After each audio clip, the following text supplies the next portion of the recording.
The questions and explanations in this video are new, original, and educational materials that I created. They're written in a style that's similar to common board-style exams, but they are not copied from, do not reproduce any official test bank or copyrighted exam content. This content is provided solely for educational purposes, and all of these questions were made by me. Hello, everybody, and welcome back to MBME 26. This is section 4. So let's dive right in. A 27-year-old man frequently experiences gum bleeding and heavy bleeding after dental cleanings. He has a history of prolonged bleeding from small cuts. Family history is notable for similar symptoms in his mother. Exam shows scatterpetechiae. We got some lab values here. And the ristocetin test shows no aggregation. What's the diagnosis? So take a second, try to solve this. Now, I'm going to zoom in right here, and there's going to be section 4. So the combination of normal platelet counts, prolonged bleeding time, abnormal ristocetin aggregation, all tells us that this is probably going to be von Willebrand's disease. So this is von Willebrand factor deficiency, where you impair the platelet adhesion and you destabilize factor 8. There's some tempting wrong answers here. For instance, A, that's hemophilia A. That'd be deep tissue and joint bleeds that does not prolong the bleeding time or give you a ristocetin defect. So that's not right. B, correct answer. C, Bernard-Soulier, that's the giant platelets, right? You have the low count. That's D. And that is incorrect because that would show low platelets. You'd have thrombocytopenia, not a normal count, unlike in this question. And then E is incorrect, our factor 5 lead-in, because that's hypercoagulable. So that presents with clots, not bleeding. So the most common inherited bleeding disorder is not hemophilia. It's actually von Willebrand's disease. It affects up to 1% of the population and often goes undiagnosed. And von Willebrand factor is important for tethering platelets to expose collagen whenever a vessel is injured. It also stabilizes factor 8 in circulation. So without it, the patients will experience mucocutaneous bleeding, easy bruising, and prolonged bleeding time, even if their platelet count is normal. And you might be asking, okay, well, what's all this crazy stuff I'm hearing about ristocetin? And that's a good question. Well, it's an old antibiotic that in a test tube causes von Willebrand's factor to bind to platelet glycoprotein 1b. So in a normal sample, ristocetin triggers von Willebrand factor, GP1b interaction, the platelets just clump together. But in von Willebrand's disease, or Bernard-Soulier syndrome, the link between the platelets and von Willebrand's is defective. And so no aggregation if you have that problematic von Willebrand's factor. So because ristocetin bypasses other clotting factors and specifically tests platelet adhesion via von Willebrand factor and GP1b, that's how you know if aggregation fails, but like the platelet count is normal, it's just going to be von Willebrand. Okay, that was question 1. Here's question 2. Go ahead and try to answer this question. The first priority anytime that you see an adolescent with weeks of fatigue, appetite changes, SIGI-CAPS, withdrawal, then you should definitely think of a major depressive disorder in teens because that can masquerade as other vague physical complaints like stomachache or fatigue, but underneath there could be a deeper problem. And so you should always be asking focused questions like, have you had thoughts about hurting yourself or ending life? So some trap answers: childhood trauma.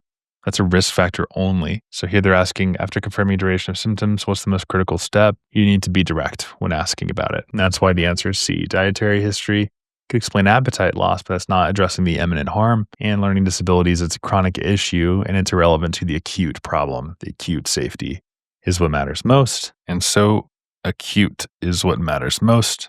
That's how you answer that question. Now, in this next question, we have a 30-year-old climber at high altitude. He's being studied to understand gas transport. Which of the following best explains the phenomena where, during normal cardiac output, his mixed venous blood sample shows increased total CO2 content for a given PCO2 compared with an earlier sample at sea level? Answer: deoxyhemoglobin buffers hydrogen ions more effectively than oxyhemoglobin. So for question 3, what's interesting is that the same PCO2 for your venous blood can actually carry more carbon dioxide than your arterial blood. And this is called the Haldane effect. So when hemoglobin unloads oxygen in tissues, it shifts into its taut form, deoxyhemoglobin. And that form is far better buffer for your hydrogen ions. So as hemoglobin mops up, the carbonic hydrase reaction is pushed toward the bicarbonate formation. And that dramatically increases the CO2 carrying capacity of the plasma. So when the same blood reaches the lungs and the hemoglobin and it reloads the oxygen, the buffering capacity drops and the protons are released and the carbon dioxide is expelled. So here, our climber has venous blood that carries more CO2 because deoxyhemoglobin is an excellent hydrogen ion buffer. And so that's why it's the answer. Deoxy buffers hydrogen ions more effectively than oxyhemoglobin. So to make this very, very simple, there's a taut hemoglobin form. It's deoxygenated form. And what this does is it grabs the hydronium ions. And the Haldane effect says more CO2 is carried when the hemoglobin has no O2. And so your tissues with low O2 have hemoglobin that lets go of your O2, and it's better at grabbing your hydronium ions. And so more CO2 is stored. And this is in your red blood cells. So your deoxyhemoglobin soaks up these hydronium ions, and the reaction makes more of this, which is soluble, and so the blood then carries more CO2. Remember, 80% of CO2 is carried as bicarbonate. And of course, deoxyhemoglobin is a better hydronium buffer, and so it carries more CO2. So to just super simplify this, hemoglobin without oxygen grabs more hydronium ions. This makes CO2 turn into bicarbonate. And then you get more CO2 that's carried. So that deoxyhemoglobin soaks this guy up, making more of that bicarbonate. So there's more CO2 in the deoxygenated blood. All right, here's our next question. 62-year-old man has a 40-pack year smoking history, presents with 2 weeks of facial puffiness, difficulty breathing and bending forward. He's got dilated neck veins. Which additional finding are you probably going to see? Answer is elevated jugular venous pressure. So you got the swollen face, bulging neck veins, and the blue lips whenever you bend over. Now that is going to be superior vena cava syndrome. This is often caused by mediastinal tumor like your lung cancer that compresses the SVC. So when the main vein draining your head and your arms is blocked, the venous pressure skyrockets upstream. That leads to facial edema, the swelling you see in distended neck and chest veins. So in this case, you'd see elevated jugular venous pressure because that's a reflection of the obstruction. So you wouldn't see any murmurs or gallops. It's just going to be mechanical blockage of venous return. Not bounding pulse that's seen in aortic regurgitation. Holosystolic murmur rotating to the axle, that's mitral regurgitation. S3 is going to be heart failure. And then S4 would be stiff ventricle, not your venous compression. So that's not the answer either. The answer is B, elevated jugular venous pressure. Question 5. 63-year-old man has a 40-year smoking history, presenting with routine evaluation. Oxygen saturation is 88%. Here are the labs. Which of the following best explains these findings? So look at that hematocrit. Holy smokes, 58. Okay, so we're looking at polycythemia. So people with chronic lung disease often develop too many red blood cells. And that's kind of interesting, right? Because low oxygen actually triggers your kidneys to pump out more EPO, erythropoietin. And so your marrow then answers by flooding the bloodstream with more red blood cells, and that's called secondary polycythemia. And so here we have a smoker with COPD, he's got hemoglobin of 19, and a smear that's full of normal-looking blood cells that are packed densely together. And so that's going to be your chronic hypoxemia driving your EPO. It's not cancer, it's not iron overload. It's just going to be chronic hypoxemia driving secondary polycythemia. B is interesting because primary describes polycythemia vera. That'd be JAK2 mutations that lead to elevated white blood cells and platelets. So that's why B is wrong. Iron overload is hemochromatosis causing organ damage. D is the splenic sequestration. So that's hypersplenism causing cytopenia, not increased red blood cells, and dysplasia. Myelodysplasia causes cytopenias with abnormal cells, not isolated red blood cell elevation. So that's the reason why E is wrong. Next, let's do question 6. All right, so the incidence of the exposed is 30 out of 200. And then the incidence of the unexposed is 5 out of 200. The attributable risk is going to be this 15 out of 100. So 15 minus 2.5. And the risk that's attributable here is 12.5 per 100. And that answer is D. You didn't get to see the question, but they'll trap you by doing the unexposed or the excess risk, anything like that. But the attributable risk, you just have to find the incidence of the exposed and then subtracted. So that one's not too hard. But that's essentially how you calculate how much disease is directly related to exposure. Very important in public health planning. Okay, let's do question 7. This one's like a really, really buzzy question. And we'll zoom in here. So we have a 76-year-old widower presenting with fatigue, easy bruising on his arm and legs, bleeding gums, mostly bread and canned meat. That should make us think of maybe some deficiencies. D, looking at our answer choices, we have a vitamin C deficiency, which is B, prolyl hydroxylase, vitamin C deficiency. That's the impairment that prevents the hydroxylation of your collagen chains. So they have weak connective tissue and fragile vessels. Okay, Lysyl oxidase, that requires copper and cross-linking collagens. The deficiency causes different findings like Menkes disease. So G6PD, that causes hemolysis with oxygen stress, not bleeding gums. Methionine synthase, that's going to be your B12 deficiency that causes megaloblastic anemia and neuro issues, definitely not bleeding. And then E, pyruvate carboxylase, that's going to be biotin dependent. So the deficiency causes dermatitis, enteritis, not scurvy. That's your biotin you'd think of. All right, question 8. This is just an ethics question, just walking through some ideas here. You have to acknowledge the pain and the hurt that they feel. And so here's your practice question. 32-year-old man, ever since this rash spread, I can't look in the mirror. What's the best answer? It's not asking about things. It's first saying, hey, I'm sorry that's been upsetting. You have to validate the feelings and build empathy, and emotional validation builds trust. It's just that the way that they test this on the NBMEs can be really silly sometimes. But yeah, emotional validation. And when you're breaking apart the ethics questions, you have to look and see what the explicit text is saying. Like, treat it like it's a computer phrase and you're grading it like you're an AI. Like, extend validation. Just treat it like you're a friggin' Boy Scout. You will do no wrong, and checking all of the boxes is the way to kind of treat these ethics questions. Only 2 more. So here we have a 45-year-old woman, recurrent kidney stones, has calcium at 11. So it's high, low phosphate, and elevated PTH. What's the mechanism by which PTH increases her calcium absorption? It's activation of renal 1 hydroxylase to produce active vitamin D. So PTH's effect on gut calcium absorption is indirect. It stimulates the renal 1 alpha hydroxylase, and that converts your 25 OH vitamin D to your 125 OH 2 vitamin D, which then acts on the intestine to increase absorption. So that's how the sausage is made. Parathyroid hormone doesn't directly tell your intestines absorb more. It sends a signal to the kidneys. And then in primary hyperparathyroidism, like in this patient, with high calcium and kidney stones, PTH stimulates 1 alpha hydroxylase in the proximal tubule, and that enzyme then converts stored 25-OH vitamin D into the active form. That's how that works. Direct stimulation is wrong. PTH has no direct action on the gut epithelium. Decreased degradation. It's not how vitamin D activation works. The issue is activation here. It's not degradation. Inhibition of calcitonin. That's totally unrelated to the intestinal absorption. Calcitonin's role is in bone reabsorption. And then magnesium transport. So PTH does not regulate intestinal magnesium absorption. Question 10. Here we have a 2-month-old knockout mouse, shows profound short stature with markedly short femurs compared to wild type. Reveals reduced chondrocyte proliferation within the epiphyseal plate. Which substance is most likely deficient? Definitely going to be insulin-like growth factor. That's because IGF-1 is a key driver of your chondrocyte proliferation and epiphyseal growth activity. So without IGF-1, the longitudinal bone growth is severely impaired despite your normal mineral handling. So the final reasons why these other choices are incorrect, it would be A, calcitonin that regulates your calcium levels, not your bone lengthening. Cortisol, it's catabolic. Excess causes growth suppression, but the deficiency wouldn't explain the growth plate findings. PDGF that promotes wound healing and angiogenesis, not longitudinal bone growth. T4 is important for metabolism and overall growth, but the lack of T4 causes cretinism with other features, so not isolated plate narrowing. So your long bones don't grow just because of the growth hormone alone.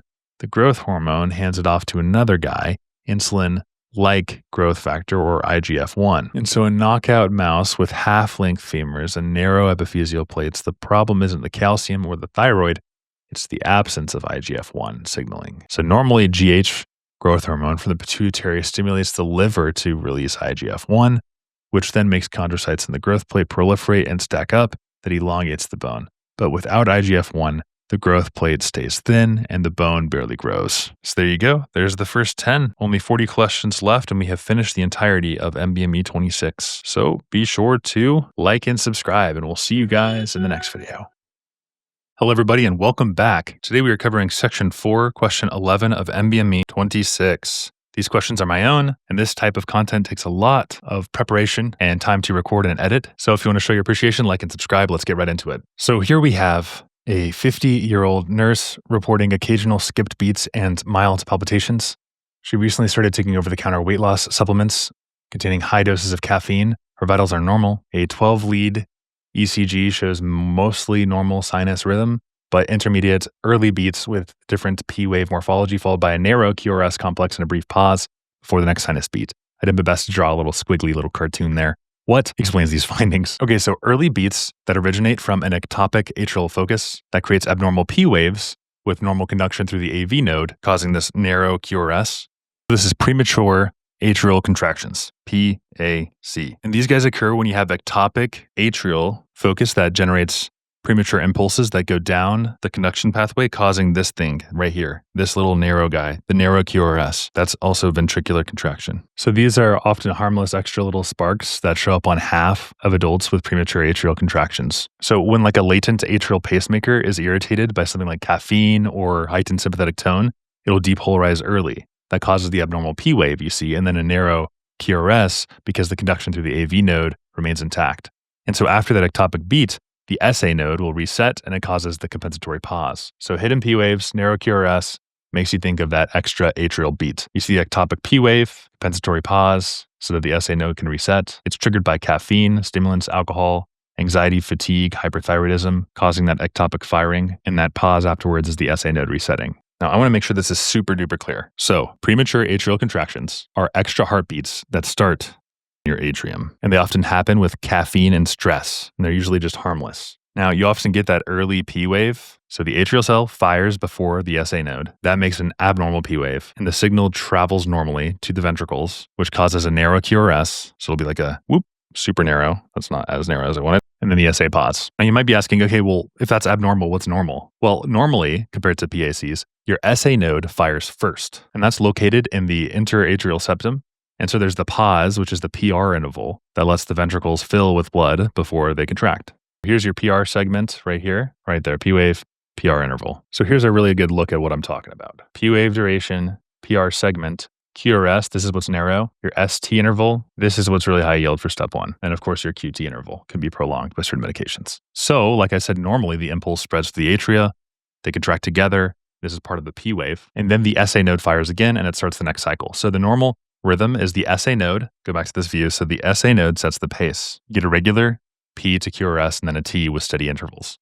But when you have premature atrial contractions, an extra atrial cell fires early and it inserts itself into the normal sequence.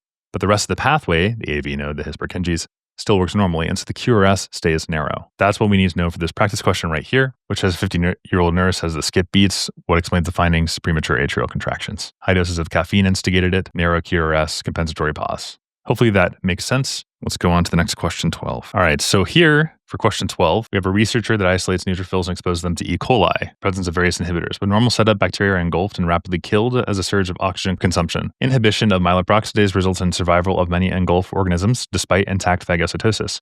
Which of the following antimicrobial compounds primarily is affected by this inhibition? So what exactly is happening inside of the neutrophil? What you need to know for MBME26 is that when a neutrophil eats a bacterium, or it forms a sealed pocket around it, and it's called a phagolysosome. So we get a little pocket phagolysosome.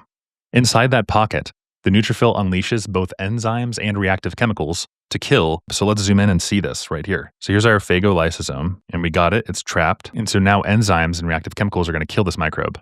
And the most powerful one is called the respiratory burst. And so you get activation of NADPH oxidase on the phagolysosome membrane. All right, so NADPH oxidase is activated, and that enzyme uses oxygen, your classic O2, to create superoxide anion, like that. Rapid oxygen consumption then occurs, and that's why it's called a burst. And then superoxide dismutase converts superoxide to hydrogen peroxide, which is H2O2. And hydrogen peroxide is toxic, but not enough by itself for fast killing. We need myeloperoxidase, which is MPO. It's an enzyme that's stored in the neutrophil hydrophilic granules, and it combines H2O2 with chloride ions. And that creates this super mega crazy thing, which is also the answer to this question, which is hypochlorite, baby, or HOCl. And that's chemically similar to bleach. It's like just bleach that's made by your body. It's extremely reactive, and it destroys the bacterial protein membranes and the DNA and pretty much just everything instantly. And so that's why it's the most efficient HOCl, hypochlorite,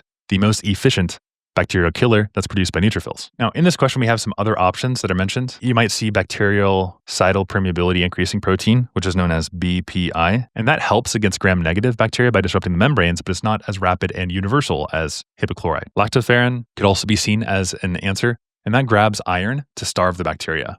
So it's bacteriostatic, not like killing it. Lactoferrin, that just takes the iron, doesn't like kill them, it just starves them. Lysosome, that breaks down the peptoglycan in bacteria walls, especially your gram-positive ones, but it works really slowly and it's not what we're looking for in this question. And then lastly, you might have seen this on a couple of practice exams, major basic protein. And you're like, oh, what's that? Well, it comes from eosinophils and it's used against parasites. So think of your like helminths, and it's not a primary neutrophil weapon. So it comes from your eosinophils. So what makes this hypochlorite so special that it's the answer to this question? Well, it's made directly from the phagolysosome, so it stays concentrated where the bacteria are. And it reacts instantaneously with your microbial cell walls, lipids, enzymes, and it causes irreversible damage. And it's really good against broad spectrum, so gram-positive, gram-negative, and even some fungi as well. So chronic granulomatous disease, that's defective NADPH oxidase, and so you can't make superoxide, so you have no respiratory burst. And the test you'll see there is a negative nitroblue tetrazolium. So the NBT test is going to be negative if you have that deficiency because there's no ROS, and NBT measures the ROS. Myeloperoxidase deficiency, MPO, that's where your NADPH oxidase is fine, so superoxide and H2O2 are made, but it's without the MPO, and so there's little hypochlorite. And so you have mild susceptibility, especially to Candida, if you have an MPO deficiency, because MPO helps you kind of combine these guys together to make your hypochlorite, which is your power. So you're susceptible to Candida. And that's why our answer is going to be C. So lysosome, peptoglycan cleavage associated. Defensins, those are cationic peptides that disrupt the membranes, not MPO derived. Major basic protein, that's eosinophilic. We talked about that one. Cathelicidin, that's antimicrobial peptide, not going to be part of your burst. I'd be surprised if that is seen on test day. So yeah, it's pretty crazy how your body makes bleep, essentially. Okay, that was 12. Now let's do 13, and we'll zoom on in again. So here we have a 41-year-old man developing severe acute pancreatitis that's complicated by shock. Despite fluid resuscitation, he becomes hypoxemic, and hypoxemic is the condition where you have low levels of oxygen in the blood, emic, and he has bilateral infiltrates on chest imaging. He's intubated, but several days after he dies, lung histology shows diffuse alveolar damage with hyaline membranes. So if the patient had survived, which cell would have been responsible for regenerating? Or they might say like hyperplasia or something like that. And so the answer here should clearly be type 2 pneumocytes, one of those kind of factoids you just have to memorize. But type 1 pneumocytes cover most all of the alveolar surface, but the thing about your type 1s is they're covering a lot, but they cannot replicate. And how I want you to remember this is that the type 2s, they're like clones of each other. They can replicate. They proliferate after the injury, and they secrete surfactant. So they do the two things, the cloning and the releasing of surfactant. They also differentiate into type 1 cells, and then they restore your gas exchange barrier, because that's what the type 1s do, gas exchange. So that's how the lungs are set up. Type 1 pneumocytes, they're thin cells for gas exchange, but they have no regenerative capacity. And so that's why it's not A. D, alveolar macrophage. Those are acidic cleanup, not epithelial regeneration. Ciliated columnar epithelial cells. Those are found in proximal airways, not alveoli. E, goblet cells. These guys are just going to be mucus secreting that are located in the large airways, not the alveoli. And so the patient's lungs have ARDS features and rely on the hyperplasia of the type 2 pneumocytes. And now you might be wondering, okay, well, how did you know it's like ARDS? What are the phrases that cues you into ARDS? So everything you need to know about ARDS here is there's diffuse alveolar damage. So there's neutrophil-mediated injury to the alveolar epithelium and endothelium. So then you have shunting and also a VQ mismatch. And that's due to collapse adematous alveoli that can't participate in your gas exchange. So you're also going to see increased alveolar capillary permeability. So the increased permeability is going to be like TNF alpha, IL-1, endothelial and epithelial injury, non-cardiogenic pulmonary edema. You can also see ground glass opacities, bilateral infiltrates. So the alveoli are filled with edema and debris without cardiomegaly or volume overload. And a big thing you'll see on test day as well for ARDS is going to be your type 2 hyperplasia. So the regeneration, the repair phase. So diffuse alveolar damage, hyaline membranes, refractory hypoxemia, and normal wedge pressure. And then the other big thing to think about for ARDS is it's non-cardiac. So not cardiogenic. It's pulmonary edema that's caused by diffuse inflammatory injury to the increased permeability, the flooding of alveoli with protein-rich fluid, impaired gas exchange, severe hypoxemia that does not improve with oxygen therapy. The trigger is sepsis, trauma, pancreatitis, like in this question, pneumonia, transfusions, massive cytokine release like IL-1, TNF-alpha, neutrophil activation, so proteases and free radicals damage the alveoli epithelium. Also barrier disruption, so protein-rich fluid will leak in and cause the hyaline membrane formation. Gas exchange will then fail. You have refractory hypoxemia and stiff non-compliant lungs. So you see this infiltrates, hypoxemia, hyaline membranes, and later type 2 pneumocyte hyperplasia. Okay, that's a deep dive. Let's do question 14 now. Zooming on in. Here we have a 29-year-old surfer noticing a dark, irregular skin lesion on his shoulder that has changed size over the last few months. Biopsy reveals malignant proliferation of pigment-producing cells at the dermal epidermal junction, which embryologic source gave rise to the cells involved in the tumor. While dark, irregular skin makes you think of your melanocytes. And these guys are pigment-producing cells of the epidermis. They're derived from the neural crest. So they migrate widely during development, and they reside in the basal layer of the skin. Some other answers that they might give you is like a dermatome, for instance. And what do you need to know about the dermatome? Well, that's going to be associated with herpes zoster infections, and they replicate in the dorsal root ganglion, the DRG, and especially in the spinal nerve. And then you need to know the mesoderm is one of the three other layers: paraxial, intermediate, and also the lateral. These are the three types of your mesoderm. When fully developed, the dermatome has got those afferent fibers, which travel in the, like we said, the spinal nerve. Why does it not serve as ectoderm? That forms keratinocytes of epidermis, not melanocytes. Paraxial mesoderm, that gives rise to the dermis, muscle, vertebrae. Intermediate, that forms the urogenital structures. So really the biggest trap answer they could have given you was like a surface ectoderm. You just have to know keratinocytes, not melanocytes for that. Endoderm, that forms your gut lining and your glands, not your skin melanocytes. So the pigment cells that cover your skin actually migrate there during development. So melanocytes arise from neural crest cells. That's an embryonic population that buds off of the dorsal neural tube and it travels to distant sites like the adrenal medulla and peripheral nerves. And then it settles in the basal layer of the skin. And then melanocytes produce melanin and they pass it to the surrounding keratinocytes to shield DNA from ultraviolet damage. Pretty cool. For question 15, we're calling this too much of a good thing. If you have myasthenia gravis, you got some problems with your postsynaptic or nicotinic acetylcholine receptors. You have fewer functional receptors. And so what we do is we give them neostigmine that inhibits acetylcholinesterase. Neo means new. So it's like a new leash on life for these people with myasthenia gravis because you're inhibiting the breakdown of acetylcholine. So you have increased acetylcholine in the synapse. But if you have excessive dosing, you have continuous receptor stimulation. And so you get desensitization. The body strives for equilibrium. So postsynaptic membrane fails to depolarize and you get generalized weakness and respiratory failure. So it's too much of a good thing and it actually causes problems. So prolonged exposure causes the desensitization. So here's our practice question. We have a 28-year-old woman with myasthenia gravis, has worsening weakness and shortness of breath, self-increased her stigmine dose. Examination shows general muscle weakness and fasciculations. Which mechanism best explains her symptoms? Desensitization of nicotinic receptors. Now, why is the answer not the upregulation of muscarinic receptors? So that would affect your parasympathetic targets, not your skeletal muscle contraction. And so to answer this, we have to kind of talk about which receptors actually make your muscles contract. So nicotinic receptors at the neuromuscular junction, these are the ligand-gated ion channels that depolarize your muscle and it makes it contract. Muscarinic receptors, on the other hand, these are not even present on the skeletal muscle. So nicotinic versus muscarinic. The muscarinic are G protein coupled receptors. For that, you can think of a guy, he's a super strong dude named Nick. And you might be thinking, okay, well, neostigmine also affects the muscarinic receptors, right? And yes, it does. When you give too much neostigmine, you get muscarinic side effects, right? Meiosis, that's the pinpoint pupils, bradycardia, slow heart rate, salivation, lacrimation, urination, diarrhea, dumbbells. But those don't cause skeletal muscle weakness. They cause parasympathetic overstimulation. So why does the weakness happen? Well, that's because the patient took too much neostigmine. And so her nicotinic receptors at the neuromuscular junction are constantly exposed to acetylcholine. So after a while, the nicotinic receptors become desensitized. They're overstimulated until they stop responding. And so there's no effective depolarization of the skeletal muscle. And that is the reason why it's not upregulation of your muscarinic receptors, even though that does occur and causes parasympathetic symptoms like sweating, bradycardia, and secretions, but not skeletal muscle weakness. Hopefully that's clear. I want to make that as simple as possible because I know there are probably some questions about that. Okay, what about accelerated breakdown of acetylcholine? That's kind of the opposite, right? So that's not the mechanism of toxicity. Here, what's happening is the opposite of what acetylcholinesterase inhibitors do. Inhibition of acetylcholine release. So that's just not the mechanism here. We're not inhibiting it at all. Autoimmune activation of nicotinic receptors. There's no known disorder that causes that. So no, not the, don't know why I became British for a second there. Although the way that our politics are trending, might need to move overseas soon. Just a little joke there. I like to keep it kind of light. Like to keep it light and funny.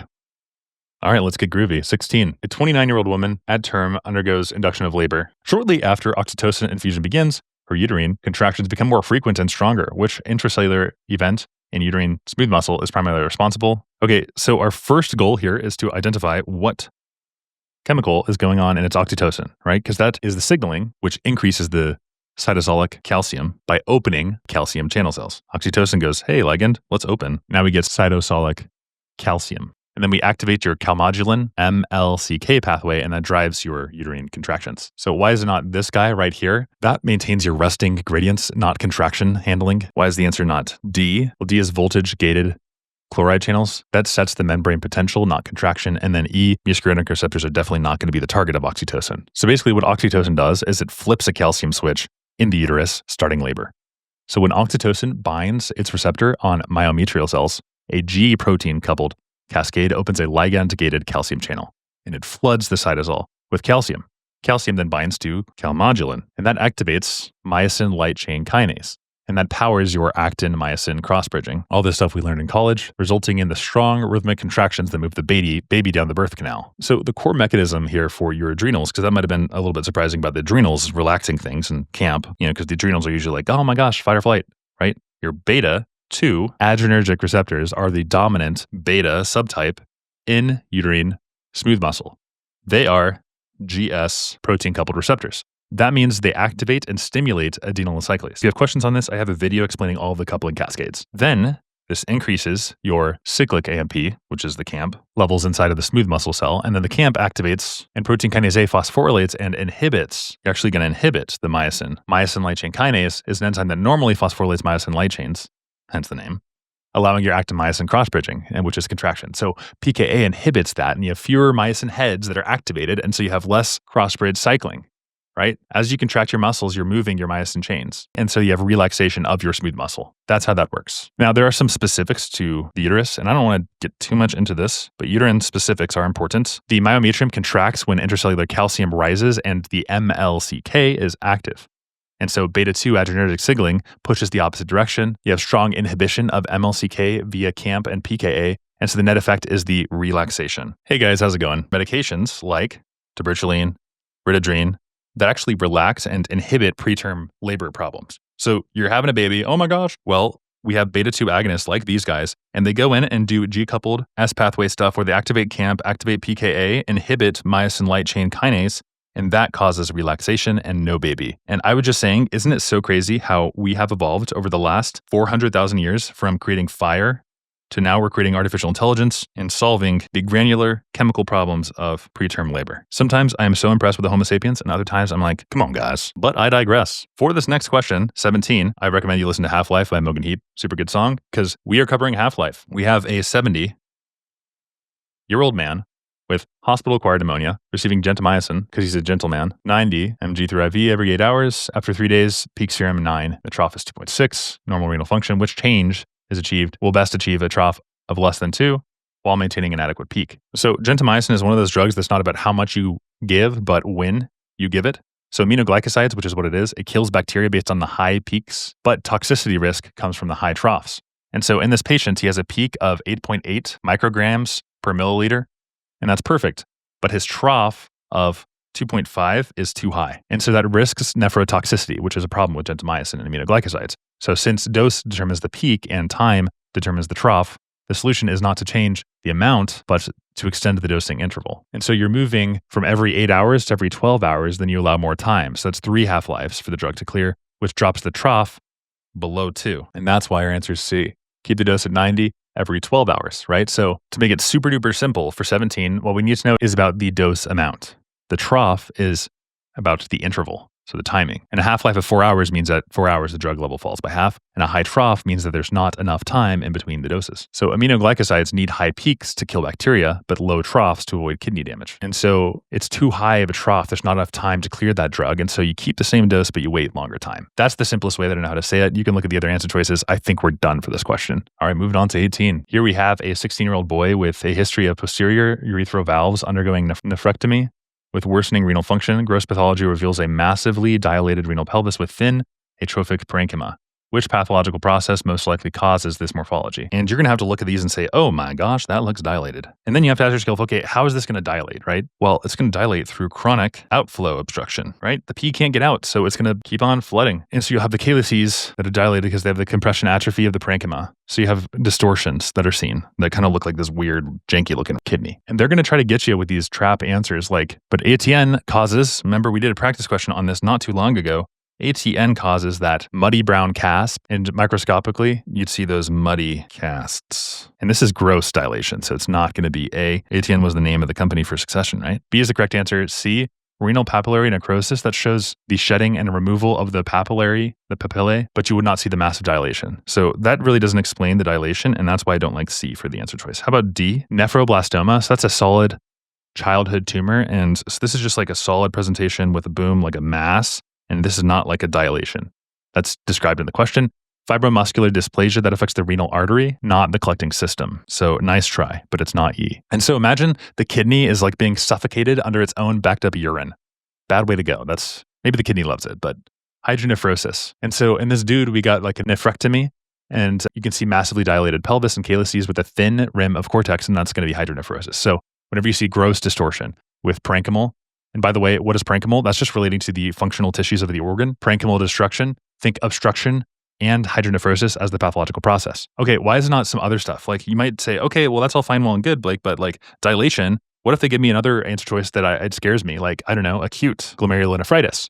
Well, that's going to be hematuria, red blood cell casts, and inflamed glomeruli. That's not microscopic disease. The kidney would look normal or maybe be slightly swollen, but you would not see massively dilated calyces on a renal pelvis. Again, you can really trust in this dilation factor. Okay, ATN, we talked about that. The brown casts are not described. Angiomyolipoma, that's a benign tumor that's composed of blood vessels, smooth muscles, and fat. So a lot of these omas are going to be well-circumscribed masses, not global dilation, so you don't have to worry about those.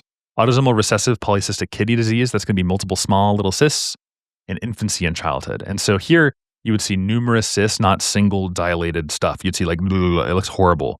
Like trichophobia or whatever, like just tons of little dots. It's the worst thing ever. And lastly, we talked about the tiny string of beads with fibromuscular dysplasia.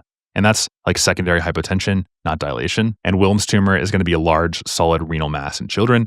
Bulky tumor, not smooth dilation of the calyces. That's why the answer is hydronephrosis. If you feel like that was a good explanation, please like and subscribe. I'm really just doing my best to explain these concepts as clearly as possible. And maybe it's like a fun way of consuming this content. I don't know. That's my hope. Hopefully it's enjoyable for you guys. So now we have a new antiretroviral drug treated with HIV infection. Lymphocytes still produce viral particles that bud normally, but electron microscopy shows each particle has an incomplete immature caspid and is non-infectious. Which viral protein is most directly inhibited by the drug? So it's an incomplete immature caspid, not infecting things. Now, in order to break this one down, we kind of have to get the basics of what's happening here. So I have a video on this, but HIV protease inhibitors. How HIV normally replicates is HIV enters a CD4 T cell. Here's HIV, and it goes inside of our CD4 T cell. And how it does that is it's got a co-receptor like CCR5 will fuse, and then reverse transcriptase turns the viral RNA into the host cell DNA. And now the host cell reads that DNA and makes long viral proteins that are called polyproteins and viral RNA. So we read that, and now we get polyproteins and RNA back. And then the virus particles bud off the cell, but they're not ready yet. They're just like a rough draft, right? So then the protease enzymes will cut these polys. That's why I said poly here. Very important that they're polyproteins. This is important for activating these guys because the snip, cut them into finished parts. And now the virus is mature and it's infectious and it's going to get you. And so the protease inhibitors, backing up here, the protease inhibitors stop them from maturing. They don't stop the CCR5 integration or the viral RNA to the DNA or the DNA to the RNA to the polyprotein. What they do is they make it so you can't cut the polyproteins. I love it. Can't cut them. So the virus then stays immature and it's non-infectious. It's like a car that's built fully, but it's missing an engine. And why is this important? Your protease inhibitors don't stop the virus from being made. They just stop it from being dangerous. That should be pretty clear at this point. The integration of viral DNA, no, that's earlier on. Reverse transcription, no, it happens. Viral attachment to CD4, that happens as well. CCR5 does that. TAT-mediated transcription. TBH, that's pretty low yield, but that's an experimental approach. People are looking at finding ways and developing drugs in this space, but no, not the answer. Hopefully that was a good explanation. Moving on to the next one, question 20. So in this question, we have a 50-year-old man, I'll zoom in, suddenly develops numbness and inability to recognize shapes traced on the skin by sense of touch. An MRI shows an infarct to the left cerebral hemisphere. Which area is affected? So for this one, we also kind of have to go back to our basics here. So basically, you can't tell if there are one or two touches on the skin. That's what it means by loss of point discrimination. And for neurology, you always have to figure out what each symptom is telling you because each one is a clue so you can identify where it came from. There's also loss of graphesthesia, so you can't tell which shape is drawn on the skin. And so the associations here are a middle cerebral artery stroke, because that cuts off the blood in the affected area. And then the parietal lobe is what handles your touch and your pressure and your position sense. And so the touch signals from the body cross over to the other side of the spinal cord. So you're just going to be contralateral, and they reach the postcentral gyrus on the opposite side. So here's kind of our brain, contralateral extremity. So the contralateral hand or the arm is affected. And this is not able to recognize the skin on the right hand. So this is the right side of the brain. So it'd actually be the left in this case. Over here on the other side, if I were to kind of flip this brain around. But basically what you need to know is that there's point discrimination and graphesthesia post-central gyrus. It's not Wernicke's area that affects your language understanding, not precentral gyrus. That's motor problems, not sensory.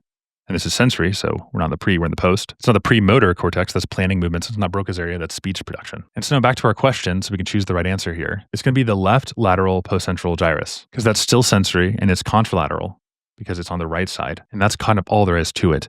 Damage disrupts tactile information, like the 2-point discrimination and gravisthesia. A, left posterior superior temporal gyrus. That's the Wernicke's area, posterior superior of the temporal. Just kind of like back up temporal. Causes language comprehension and deficits, not your sensory loss. Your precentral gyrus for C, that's a primary motor cortex that would cause contralateral weakness, not isolated sensory loss. So that's the weakness over there. Left lateral premotor cortex, movement planning. Left inferior frontal gyrus, that's Broca's area. So lesions here have impaired speech production, not tactile perception. Okay, for this next question, I'm including the explanation. It's for 21. 30-year-old man, sickle cell, sudden right flank pain, gross hematuria, filling defects of the calyces and blunting of the papillae. Which process best explains these findings? Renal papillary necrosis, that makes total sense because it's the papillae. They kind of give it to you. Sickle cell mediated ischemia causes renal papillae necrosis, causing that shedding, obstruction, and characteristic image findings. Now, importantly, why is it not these guys? Well, we've kind of talked about some of these before. The ATN would be the muddy brown cast, and there's no papillary blunting. C, renal cell carcinoma, that's typically a solid mass, not a papillary loss. Diabetic nephropathy, that's a chronic, not an acute obstruction, and minimal change is seen in kids, causes proteinuria and not hematuria. So it's like a nephrotic syndrome, and papillary loss is not going to be seen there. And the thing you need to know is that the renal papillae, they live on the edge of oxygen starvation, so even a mild insult can just destroy them. And so sickle cell trait, you have the sickling of the vas recta, and it chokes off the blood in the medulla. So the result is the renal papillary necrosis. So necrotic papillae will shed into the collecting system, and it causes flank pain, hematuria, and obstruction. So they're going to be blunted there. Okay, moving on to question 22. We have a 70-year-old woman with Alzheimer's. Dementia, started on donepezil, and they're asking what's the mechanism of action for the modest improvements in memory. And so you need to know that it's an acetylcholine deficiency that causes Alzheimer's. And so donepezil is an acetylcholinesterase inhibitor. And so the acetylcholine remains at the synaptic cleft for a longer period of time, and that allows your enhanced postsynaptic receptor activation. If you were to inhibit the choline reuptake, that'd be even worse because you need acetylcholine. And so you can't reduce the synthesis. That'd be a horrible idea. Blocking the nicotinic, that's like the muscular guys. And so that would affect your skeletal muscle. So I don't really know what you're doing there because it's cortical cognition is what we're dealing with. Increased calcium influx of the presynaptic terminals. That would increase the release. So it's not really a known mechanism though. So not C.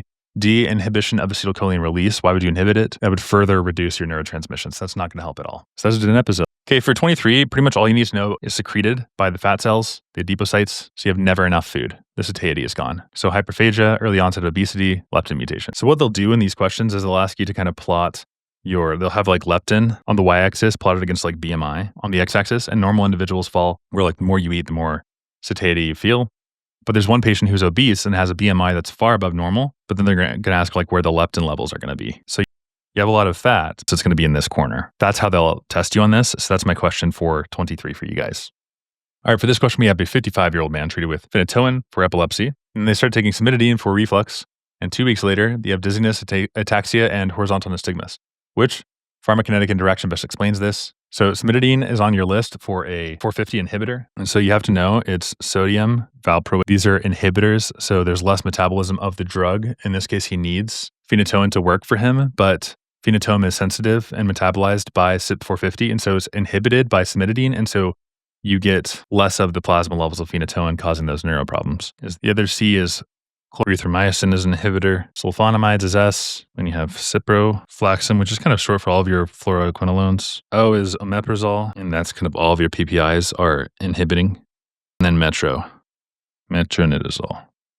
So these are your inhibitors. And so why does this affect phenytoin? Phenytoin is metabolized by CYP450, mainly or CYP2C9 and CYP2C19. So under normal conditions, the liver enzymes break phenytoin down at a predictable rate, and that causes steady blood levels. But if you add CYP450 inhibitors like cimetidine, isoniazid, azoles, antifungals, chloramphenicol, erythromycin, sulfonamides, fluoroquinolones, PPIs, metronidazole, all that stuff, then phenytoin stays in the blood for a longer period of time, and then the levels rise and it causes toxicity. So phenytoin is not metabolized, and so it stays in the blood, causing the neurotoxicity.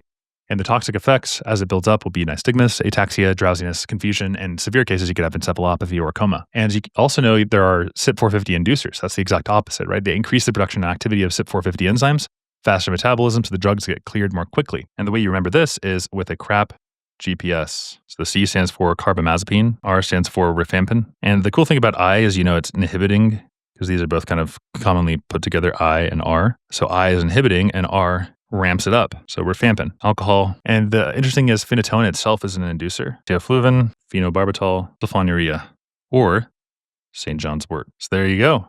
Those are the inhibitors and the inducers. Inhibitors make it so that more phenytoin is active and causes the positive symptoms like the ataxia, too much of it. And then the CYP4 inducers, like alcohol, is going to chump up all the phenytoin. It's like, hey, do I even have any phenytoin in my system because of all this alcohol that I've been consuming? And that's how the CYP450 inducers and inhibitors work. And you have to recognize for this question that cimetidine is an inhibitor. And so you have inhibition of the metabolism, which causes those side effects that this patient has. For our next question, we have a 62-year-old man with a 40-year past history of smoking, daily alcohol usage, progressive dysphagia for solids, and also some weight loss. Endoscopy reveals ulcerated mid-esophageal mass. Biopsy shows nests of malignant epithelial cells with central whorls. They didn't have to tell you that. That was probably too much. What characterized the neoplasm? It's definitely going to be a foci of keratinization. This is squamous cell carcinoma of the esophagus. The risk factors are smoking, alcohol, achalasia, lye strictures. Repeated epithelial injury causes the dysplastic squamous epithelium to form. Adenocarcinoma is found in the distal esophagus. Later down the line, you get the GERD, Barrett's esophagus, and obesity if it's distal here. Let's look at some answer choices like adenocarcinoma. So adenocarcinoma is a malignant tumor that forms from the glandular structures of the epithelial tissue, not squamous carcinoma. So it's not going to be adenocarcinoma. B is our correct answer. Now, some other choices they might give you is like pigment. That would be like a melanoma, or granules. That'd be a small cell or a carcinoid tumor, not squamous. And smooth muscle differentiation is seen with sarcomas.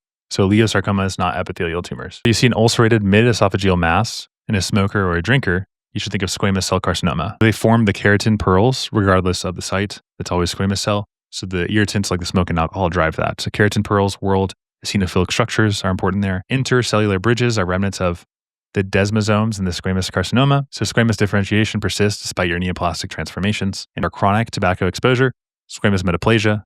So the mechanism is the epithelium adapts to irritation, but increases the cell turnover, so predisposes you to dysplasia.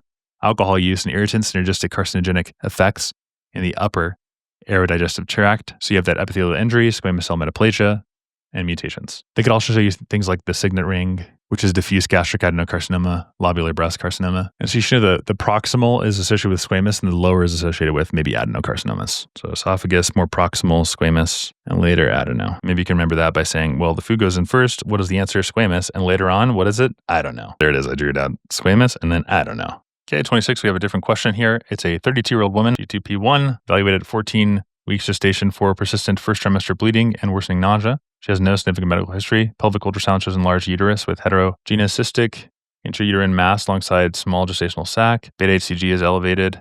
Uterine evacuation is performed. Gross examination of the tissue shows scattered fetal cartilage and skin fragments. Microscopy shows enlarged hydropic chorionic villi with irregular outlines and patchy trophoblastic proliferation. What is the diagnosis? It is a partial hytidiform mole. So sometimes an early pregnancy shows both developing fetus and an abnormal grape-like placenta tissue, and that's a partial mole. It's caused by fertilization of one ovum by two sperm. So it creates a triploid conceptus. And these pregnancies produce hydropic, swollen villi with irregular trophoblastic overgrowth, but they can still form some fetal tissues like cartilage or skin fragments if it's partial. Previous failed pregnancies, partial, cystic, placental tissue, fetal parts, partial, partial. Because if it's complete, then no fetal tissue would be seen, so it's partial. Percreta would be abnormal placental invasion, not villus edema or trophoblastic proliferation. Placental site, there you'd see like some sheets of the trophoblast, not villus structures. So parts, partial. That's all you need to know for 26. All right, so here we have a 3-year-old boy is brought to the emergency department after an episode of generalized weakness and confusion, poor appetite for 3 days. Now he's lethargic, and his blood glucose is very low, but his ketone is also reduced. And serum carnitine levels are also decreased. After dextrose, he's better. What is his underlying defect? Here, it's going to be important to go over why the incorrect answers are incorrect. So medium chain, that affects the median chain fat oxidation, not the long chain. And you'd have like normal carnitine levels if this were the case. So it's not A. What's striking here is that the ketones are low and also the serum-free carnitine levels are low. That suggests there's a defect in that translocase. And the reason why is that it seems like this kid can't oxidase long-chain fatty acids, but then he has the medium chain just fine. So it's a defect in the carnitine shuttle system. So the carnitine acyl carnate is required to bring your long-chain acyl groups into the mitochondrial matrix. So this is outside of the mitochondrial matrix, and you have a shuttle system which gets things into the mitochondria. And so that carnitine translocase kind of does that job. And so if you don't have it, then the long-chain fatty acids can't be kind of processed, and so you have low ketones. That's what's going on here. So primary carnitine transporter deficiency, that causes systemic carnitine depletion, but not like a specific translocase problem. D, acyl-CoA synthase, that's a very long chain, so that affects the activation of very long chains, not transport through the carnitine shuttle, so that's not the answer. And E, peroxisomal beta oxidation defect, that leads to the accumulation of very long chain fatty acids, so like Zellweger syndrome, and it's not the clinical pattern that we see in this kiddo. So basically you depend on those fatty acids, oxidations for energy, but to burn them, they have to be transported to the mitochondria, and if you can't, then the long chains build up and the ketones aren't going to rise. And so the glucose just goes way down. You have to give him glucose for him to heal. So like, why is it not primary? Well, the child's fasting and he has hypo, keto, and hypoglycemia. So we just can't use his fat stores at all. And the labs also show low free carnitine levels, but normal oxidation of the median chain. And also there's a defect in the transport of the long chain fatty acids that we see in genetic testing. And so primary transport problem would be where the carnitine can't enter the cells from the blood. So like the plasma membrane defect. It's just globally wrong everywhere. And so basically all carnitine oxidation is problematic if primary is the issue. So like even the mediums or the long chain, but here it's just the long chain. And that's the reason why it's not primary. Carnitine, acetylcarnitine translocase deficiency is the correct answer because fasting, hypoglycemia and accumulation would totally be seen here, but then you'd have normal processing of the median chains. Okay, next for 28, we have a 46-year-old woman who has persistent muscle cramps and difficult to control hypertension despite taking a lot of medications. Here are her labs, and plasma renin is suppressed. So if renin is suppressed, then downstream is probably elevated. So we have some aldosterone secretions, which is causing the high sodium and probably low potassium here. Yup. So it's excess aldosterone syndrome. That's something that could be like Conn syndrome. Autoimmune destruction of the adrenal cortex. So that's like Addison's disease that causes low blood pressure, hyperkalemia, and acidosis. So it's definitely intact, definitely working, but a different condition. Chronic sympathetic overactivation. That doesn't explain the hypokalemia or the alkalosis. Excess aldosterone, that's good. Hypertension, hypokalemia, metabolic alkalosis with suppressed renin tells us that we have hyperaldosteronism from the adrenal adenoma that produces aldosterone that's independent of the RAS. That's why the renin is suppressed. Episodic catecholamine, that's like a pheochromocytoma. So it's like episodic hypertension, and there's no consistent hypokalemia there. Corticoid excess from pituitary adenoma is Cushing's disease. So that would have elevated cortisol and other Cushingoid features. So hypertension, low potassium, metabolic alkalosis, think of aldosterone. And now why alkalosis though? So aldosterone acts on the principal cells of the late distal tubule of the collecting duct. And so it increases your ENaC channels and it pulls more sodium from the lumen into the cell. More sodium, potassium, ATPase activity, more sodium in the blood. Water then follows, extracellular volume expansion occurs, and there's hypertension. Then to keep the electroneutrality, for every sodium that's absorbed, a positive charge has to leave somewhere. What's secreted? Potassium is secreted by the principal cells, causing hypokalemia by potassium. And then hydronium is secreted by neighboring alpha intercalated cells via the hydronium ATPase pumps. So by potassium, by hydronium ions, hydrogen ions. And the loss of these hydrogen ions means the blood is relatively more alkaline. And that's the reason why you have alkalosis, if you have hyperaldosteronism known as Conn syndrome. Here's your next practice question. 29-year-old man, unconscious in an alley. His pulse is this. Respiration's 8. Blood pressure is low. Cool skin, pinpoint pupils. Only responds to painful stimuli. This is a classic example of opioid. CNS depression because of opioid intoxication. He might have been taking some heroin. And so you give him an naloxone as the treatment of choice. Barbiturates that would cause sedation and respiratory depression, but the pupils would be like normal or dilated. So those pinpoint pupils would point away from barbiturates, even though those are like going to be sedating and causing respiratory depression. Cocaine is a stimulant that would cause tachycardia, hypertension, and you'd have dilated pupils if it were cocaine. D is PCP, that's nystagmus and violent behavior. And then E would be benzos, benzodiazepines that cause sedation, but you'd have normal pupils and less severe respiratory distress, unless it's co-ingested with something else. So your benzos, barbiturates, these guys aren't going to cause your pinpoint pupils. And I think it's actually worth like knowing why these guys don't cause it. So why opioids cause pinpoint pupils and meiosis. So the opioids, they're opioid receptors in the Edinger-Westphal nucleus. Their parasympathetic control of the pupil is stimulated. That's the reason why. And that increases the parasympathetic outflow. So you have constriction of the pupillary sphincter muscle, and that causes meiosis. So it's a different effect than the neural circuits as benzos and barbiturates, because those guys are also seen as depressants, but they work mainly by enhancing the GABAergic inhibition. They have different sites on the GABA A receptors, and they cause sedation, ataxia, slurred speech, respiratory depression, but they don't act on the parasympathetic pathways that control the pupil. Their effects are autonomic tone and minimal compared to the opioids. So the pupil size in benzo and barb is normal. Different mechanisms. So yeah, it's not magic. It's just receptors. We're on to 30. This is one of the easiest questions. Basically, we got a 30-year-old construction worker for the question 30. He suffers a crush injury of his left forearm. Months later, the lacerated flexor muscles are largely replaced by fibrotic tissue. Which muscle function would be most impaired as a direct result of the scar formation? So we have replacement of the non-elastic collagen and then passive range of motion. You can't stretch it anymore. So then you can stretch other places, but just not here. So you have the loss of ability to be passively stretched. So scar tissue is different than normal tissue because it lacks the elastin properties and it resists deformation. So you can't passively stretch it anymore. So the muscle is like lacerated or crushed, like a crush injury. It doesn't regrow. The fibroblasts instead move in and they just replace the destroyed myocytes with dense collagen, and that's a fibrotic scar. Unlike normal muscle fibers, the collagen doesn't slide or stretch, it's just super rigid. And so the injured area can no longer lengthen smoothly, and patients lose passive range of motion over time. And that can lead to contractures, which is the shortening and hardening of the muscles and the tendons. And so here we have a worker's forearm injury that's healed with scar tissue. And so the function that's impaired is the ability to be passively stretched. Okay, it's not going to be storing glycogen. What on earth? That's unaffected. So like the remaining myocytes can still store glycogen just fine. Ability to maintain tonic contraction. That pertains to smooth muscle contraction, not skeletal fibrosis. Ability to relax after contraction. So that's impaired in mitotic disorders, not fibrotic scars. And ability to initiate action potentials. That's electrical property that would actually remain even if you have your fibers. So it's just like electrical property, not your fibrotic density issue, and be replacing with non-elastic collagen. So it's just kind of a different mechanism. That's why it's not E. Okay, so those were the first 30 questions. We went from 11 to 30. Look at that. We're almost finished. Only 20 more, and we've completed my own test questions. Everything you need to know for MBME 26 by the time that you finish. Of course, you should go take those practice tests. The questions are different, but the concepts that you cover are going to be overlapping. So be sure to like and subscribe. If you want to follow me along this journey of all the MBME tests, I'll do as many as possible. And if you guys like and subscribe, it will incentivize me to keep going. See you guys in the next video. Adios. Hello, everybody. Welcome back. The final video, section 4, questions 30 to 50. You're so close. This is the end. We're going to be solving these next 20 questions. Everything you need to know by the time you finish MBME 26. Let's go. So question 31, here's the question over here on the right. A cohort of 1,200 adults aged 30 to 40 is followed over 4 years to monitor the type 2 diabetes. At baseline, 60 have diabetes. At 4-year follow-up, an additional 90 have it.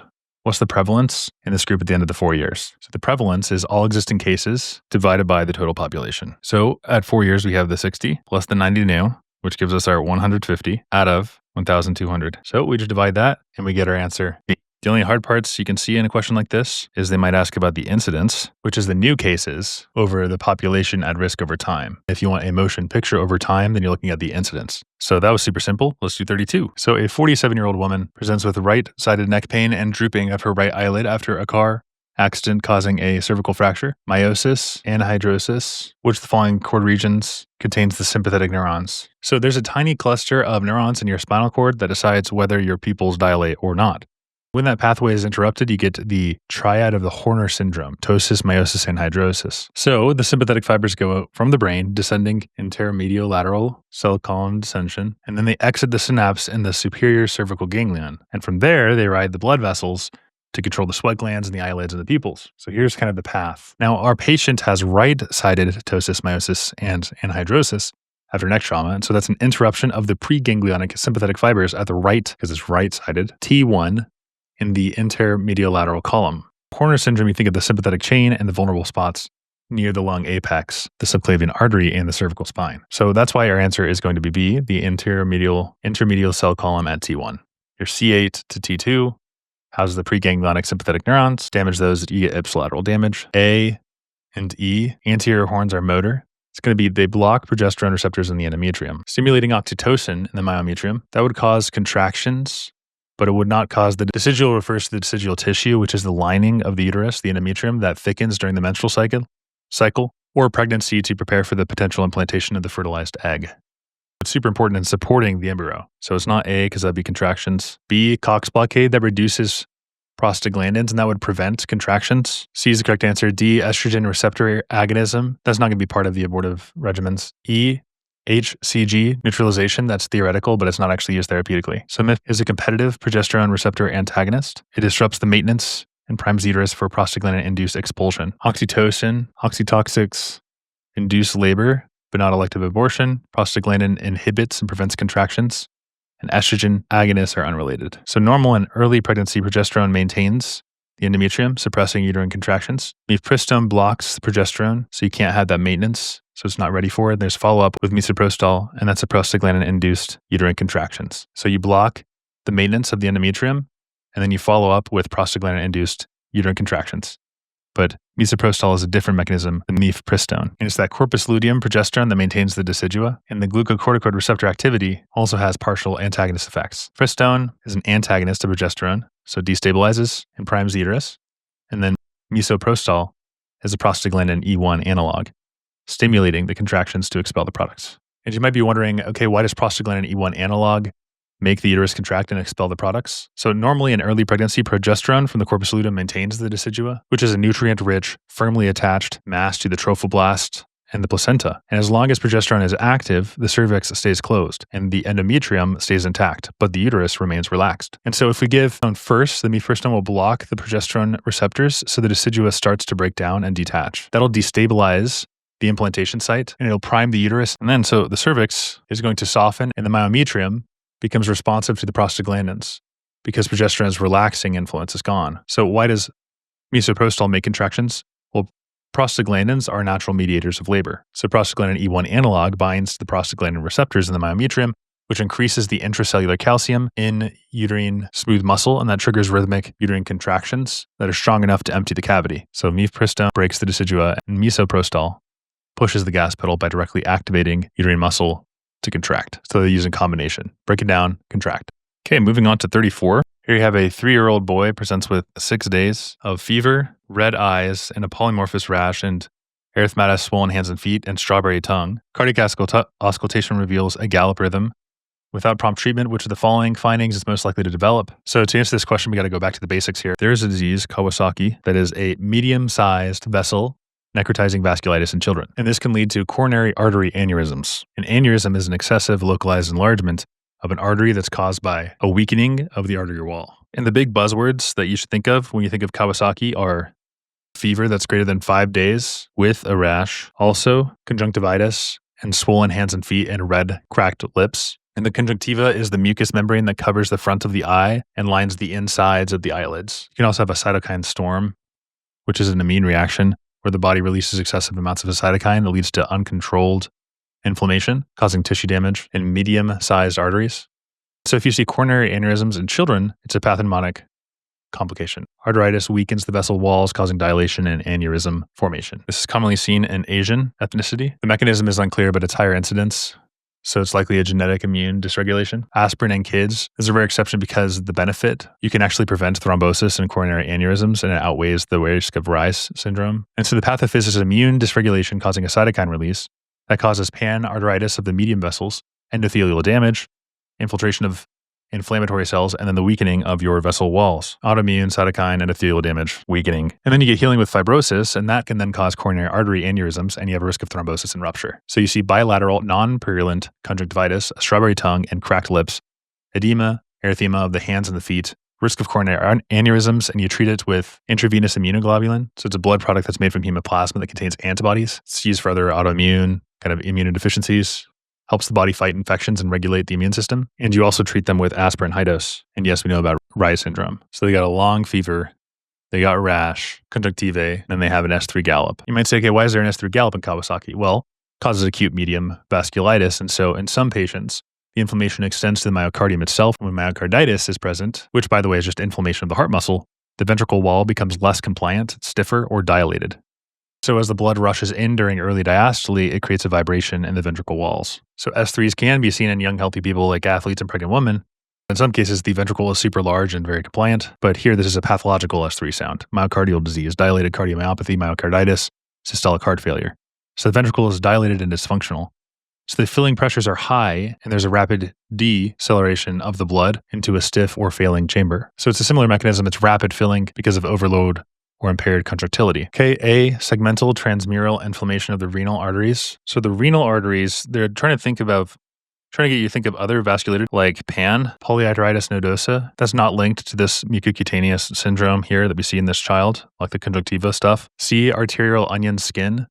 would be malignant hypertension, not Kawasaki's. D, granulomatous inflammation of the temporal. That's giant cell. So what they're making you think of occurs in the elderly, not toddlers. Invasive endocarditis obliterates the vasa vasorum and the aorta. Syphilitic aortitis, unrelated to this presentation. So vasa vasorum are just vessels of the vessels, right? They're the small blood vessels in the walls of large arteries and veins that supply the nutrients and the oxygen of the outer layers of the big vessels.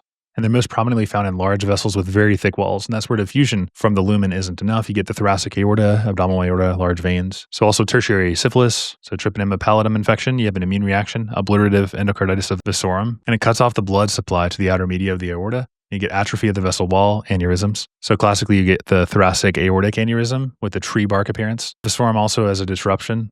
Basically, it refers to any of the small vessel damage or malfunction, the things that supply the walls of the larger arteries, and it contributes to a lot of different cardiovascular diseases like aortic dissection, atherosclerosis, really those outer adventitia, the outer media, and they can be disrupted by hypertension, atherosclerosis, inflammation, rupture, hypoxemia, necrosis. And so the consequences of the disruption can be manifold, but aortic dissection, atherosclerotic progression, aneurysm formation, and acute aortic syndrome can all be seen. And so you think of the vasa vasorum for E.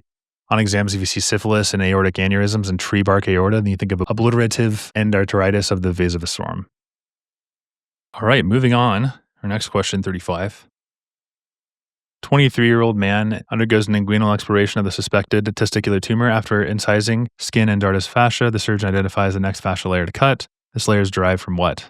Okay, let's talk about layers, scrotal layers here. Then you have the dartus muscle. The way to think of this is ice tie. So inwardly, we have the C is the cremasteric muscle and fascia. E is the external spermatic fascia. So there's your ice. And so we're just going below the dartus. And so that's just going to be our external, which is why our answer is B, external, because it's ice and then tie. And that's a way of knowing. So if these are like the coverings, you can know where they're derived from. For instance, I, because it's aligned with ice tie. If you write it like this, ice tie. The I is derived from the transversalis fascia. And then tie. So you just imagine an ice cube falling out of you and it drips down from your tie all the way down. Ice tie is the way to think of that. So that's 23. Excuse me, that's 35. The man is 23 years old. So yeah, it's just what's below the dartus. And the answer is ice tie. So it's the external oblique aponeurosis. Here's some explanations. Transversalis does not contribute. Internal, cremasteric, rectus sheath not involved. Tunica vaginalis is the deepest of the parietal. And the external fascia directly originates from the external abdominal oblique aponeurosis. External, internal obliques, ice tie. All right, moving on. Now we're on to 36. So hamartomas are benign, disorganized growth of normal tissue in normal location. Benign, mature tissues of disorganized pattern is the hallmark of hamartoma. Well-circumscribed solitary lung nodule with cartilage is classic histological finding.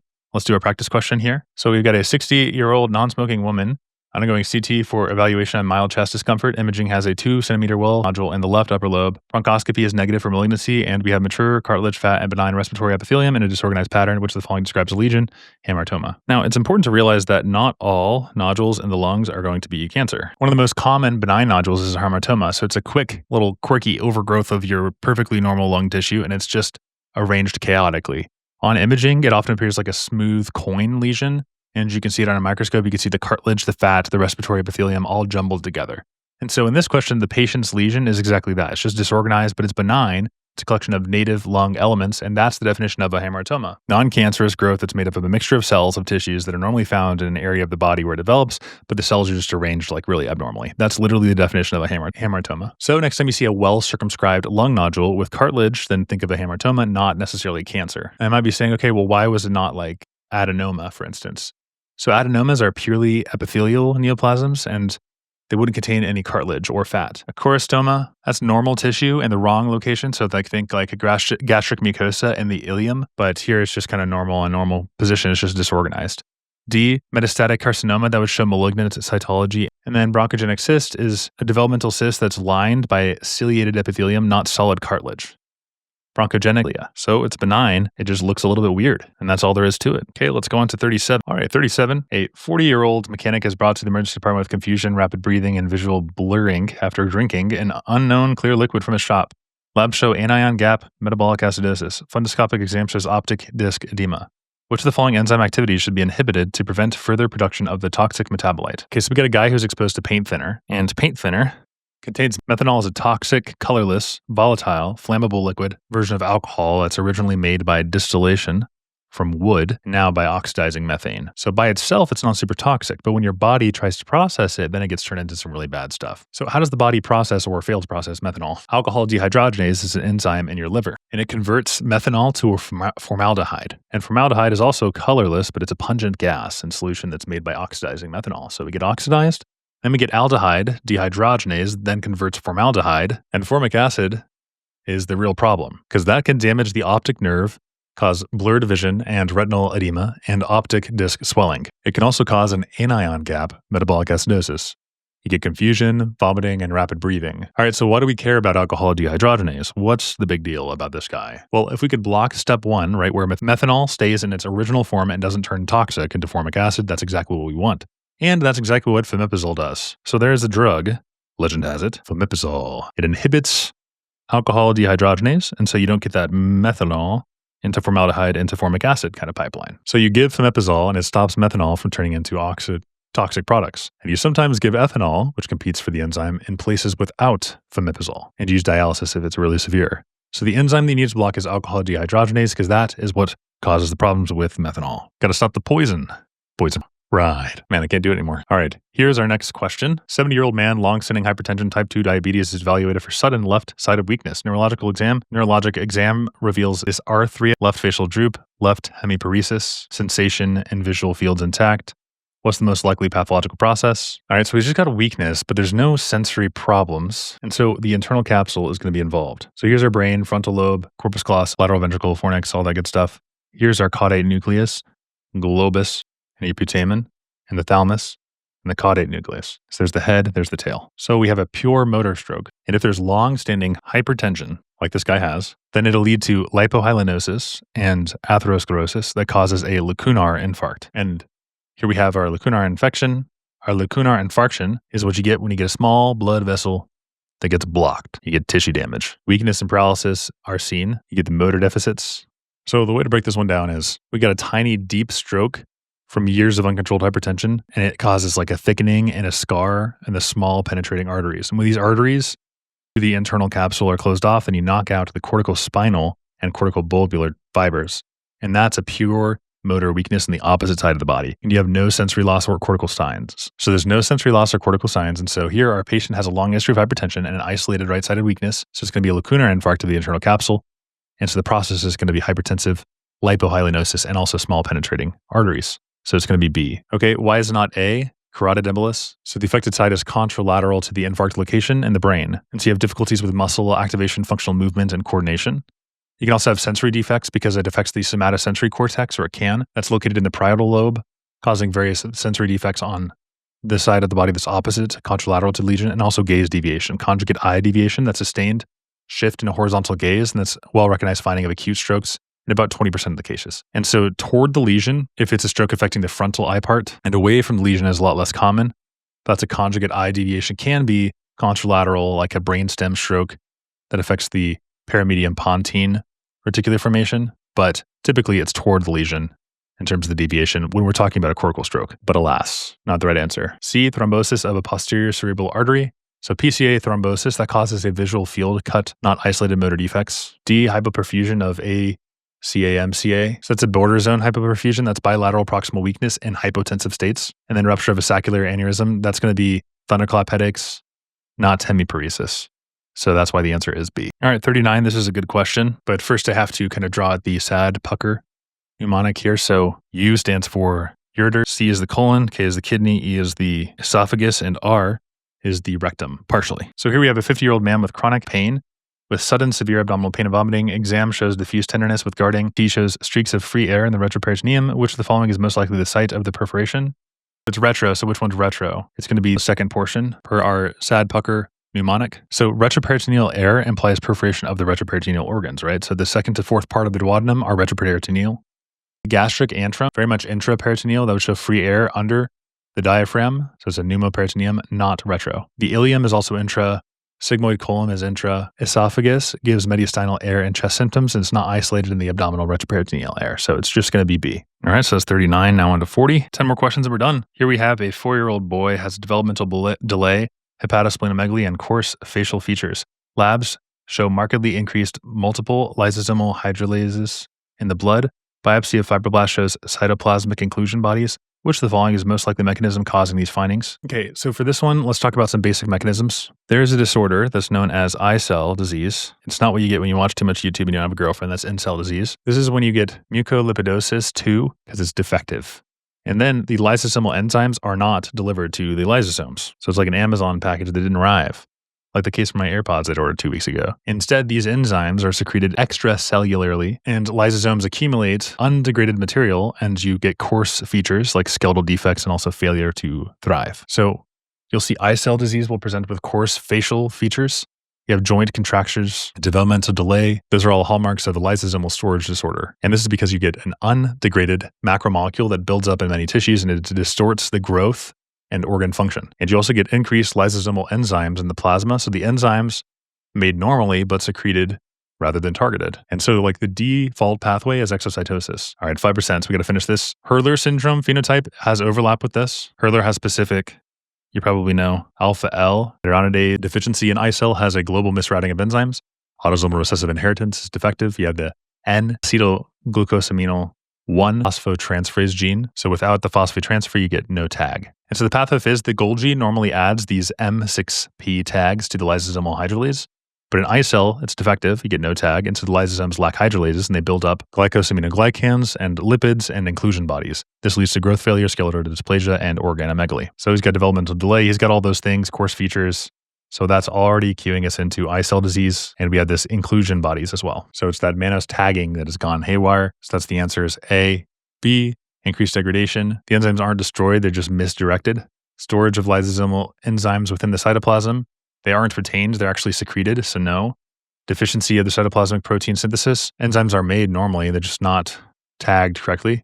And then enhanced activity enzyme, lysosomal enzyme. The problem is tagging, not overactivity, so that's not the answer. So it's the targeting of those enzymes to the lysosomes, which is the problem. All right, that's 40. 41. So here we have some acute inflammation. We can see our explanation here. Mast cells release histamine, causing arterial vasodilation and hyperemia. That's just like an excess of blood. Redness then appears. It's not infection or clotting. No eosinophil activation, which would be D, and no hemorrhaging. The eosinophil activation would be with parasites, not injury. Complement-mediated thrombosis. That explains clotting, not redness without bleeding. If there's a mechanical rupture of the dermal capillaries, then you'd see bleeding and bruising. So I think we covered what we needed for 41 there, so we'll go on to 42. Here we have a 82-year-old man undergoing routine colonoscopy is noted to have multiple small outpatchings. This is already making us think of diverticulitis, so maybe this is our answer. Indeed it is.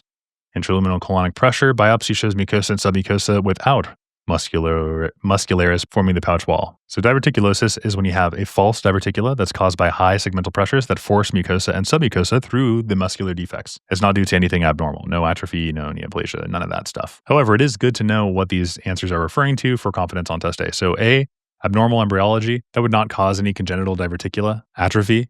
The varus remains functional, so there's no atrophy. The pressure is just the key factor here, so it's not any atrophy going on. Hyperplasia of the colonic epithelium. Hyperplasia, that'd be like polyps, not outpouchings. D is the correct answer. E, neoplastic proliferation of the glandular cells. So glandular cell proliferation is going to be like an adenoma, not a diverticula. So in older adults, the colon develops tiny pockets that were never meant to be there. Why? Because over decades of straining and high intraluminal pressures, especially in the low fiber diets that are common in Western countries, it'll force the mucosa and the submucosa to herniate through the weak points of the muscular layer. And then you get diverticulosis. It's most common in the sigmoid colon and thin-walled outpouchings that can bleed or get inflamed. And that's why the answer is D for this question. All right, moving on to 43. Here we have a 17-year-old boy undergoing allogenic hematopoietic stem cell transplant from his sister. 3 weeks later, he develops diffuse erythematous rash on his palms and his soles, watery diarrhea, and elevated liver enzymes. What is the mechanism of his condition? Okay, hematopoietic stem cells. So that should already be telling us we got a powerhouse thing that's just been attached to him. In bone marrow transplants, the donor T cells can engraft and then see the recipient's body as foreign. And they unleash a type 4 hypersensitivity reaction that targets the skin, the liver, and the gastrointestinal tract. And so clinically, it looks like a rash over the palms and the soles, watery diarrhea, and also, of course, liver enzymes. And this is graft versus host disease. And its donor T cells are attacking the host tissues. That's the answer. Why is it not the other stuff, though? So we know the answer is B. Why is it not preformed antibodies that attack the donor cells? So that describes hyperacute. that happens within minutes. If it's already preformed, you're going to overwhelm, happens in minutes. C, immune complex depositing in host tissues. So that describes a serum sickness that's not graft versus host disease. Cool, what's a serum sickness? Well, that's a reaction to certain medications or proteins from other animals, like those that are used in treatments for immune conditions. It's a type 3 hypersensitivity reaction, where the body's immune system mistakenly targets those foreign particles and it causes the symptoms that can resemble an allergic reaction. But here, this is graft versus host disease. D, recipient T cells attacking the graft.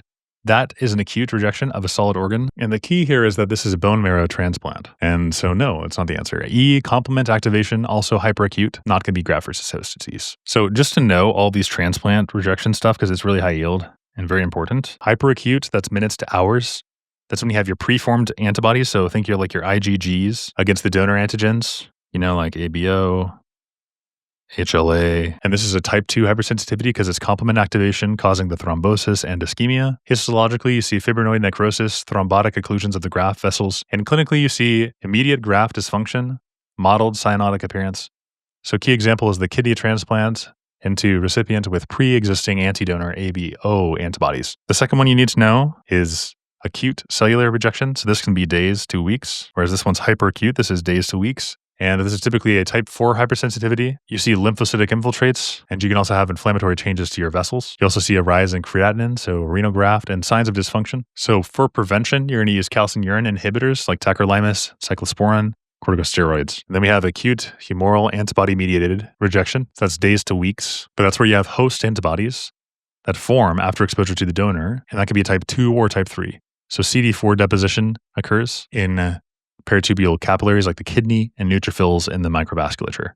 And you have rapid decline in graft function, and it's often severe. And so the treatment is plasmapheresis and rituximab or B-cell depletion. And then you can go more chronically as well. So the chronic is months to years, and that's low-grade T-cell antibody-mediated immune responses causing fibrosis is a type 3 and type 4. So smooth muscle proliferation, intimal thickening, obliterative vascular changes, interstitial fibrosis, atrophy of the parenchyma. Then, of course, graft versus host disease, that's days or weeks after the bone marrow and liver transplant, donor T cells attacking type 4 hypersensitivity. You get the skin, rash, the palms, diarrhea, LFT, elevation. So the prevention is immunosuppressive therapy, calcium urine, and methotrexate. So minutes is hyperacute. Acute is days to weeks. So there's acute cellular and acute humoral. The cellular is the T cells and the donor MHCs. And then the de novo antibodies is going to be your acute humoral. And then if it's months, it's chronic. And then graft versus host disease is the donor T cells when you're doing a bone marrow transplant, like in this question. All right, 44, this one's going to be much easier. This is a 25-year-old man concerned about Huntington's. His father is healthy, but his mother died of Huntington's by age 50. He's never been tested. What's the approximate risk that his future child will inherit the disease? So for him, it's going to be 50% that he gets it. And then for his child, it's also 50% of that 50%, so it's 25%, and that is our correct answer, which is B. All right, it's just autosomal dominant, super easy. All right, for this question 45, we have a 35-year-old man sustaining a stab wound just below the xiphoid process during an assault. He arrives, but is tachycardic, and we have a foreign object protruding from the pericardial sac from the anterior chest wall, which the following was most likely injured. So the secret here is you look at your heart and you tilt it counterclockwise, and that's how it's going to be presenting in the human body. So that's how it's presented in the body, just counterclockwise rotation. And so it's going to be your right ventricle, which forms the anterior heart surface directly behind the sternum. Left atrium is deep and most posterior. Left ventricle, posterior lateral position, it's shielded by the right. Pulmonary trunk is superior and medial, not the first though. Right atrium is on the right border. All right, so it's the right ventricle. All right, 5 more questions. 46. Here we have a 25-year-old woman participating in cycling experiment at 72 degrees Fahrenheit ambient temperature. After 10 minutes, her oxygen consumption triples and she reaches a steady exercised state. Compared with the rest, the vascular bed is most likely to show the greatest increase in resistance during the first few minutes of exercise. The answer is splanchnic. Let's talk about why. So at rest, your gut gets nearly a third of your cardiac output, but during exercise, your body steals it all away. So sympathetic activation clamps down on the splanchnic arteries, and the splanchnic just refers to the viscera or the internal organs, especially those of the abdomen. So it clamps down on those, and it raises their resistance and sharply reduces your GI blood flow. Meanwhile, your heart and active muscles see the local vasodilation and huge increases in flow, and your skin opens up to shed that heat. And so here we have a vascular bed with the greatest increase in resistance during early exercise in the splanchnic circulation. Why is it not coronary resistance that rises to the coronary resistance? You need that, right? That's going to supply your active myocardium. What about the cutaneous? So their resistance will fall to dissipate your heat. So we got to get rid of that heat, so it's not going to be B. The muscles obviously are going to drop resistance because you got to use them. The pulmonary resistance will fall because you need that as well. The renal resistance will rise a little bit, but not so much as the splanchnic, because you don't need that splanchnic when you're activating your sympathetic system. All right, so now moving on to 47. This question's kind of simple. We've got a 30-year-old man who returns from field work in Guatemala. He reports fever, fatigue, non-productive cough for 1 week. He recalls heavy exposure to soil and bat-infested cave. Oh, what are we thinking of there? Probably histo. Chest ray shows bilateral nodule infiltrates and a fungal infection. Histo is suspected.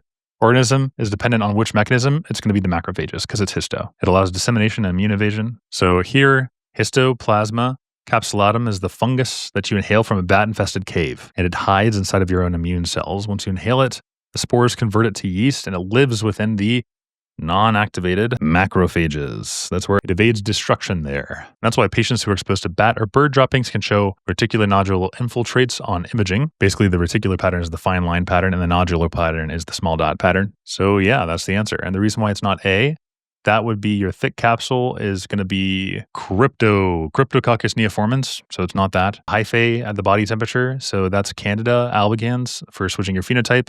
Toxin-mediated, not going to be related to like a fungus, and direct invasion of pulmonary arterioles.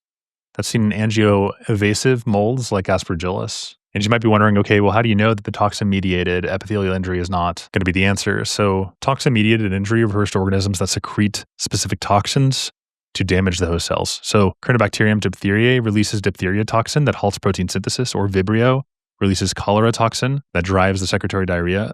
But histo, however, does not rely on any secreting toxins. The virulent strategy is just hiding and persisting. It's kind of like what I do whenever I play Warzone. So it's an intracellular lifestyle, not super active there. It's toxin-mediated is organisms in a molecule that damage the host cells, and that's not what histo does. All right, trapped air.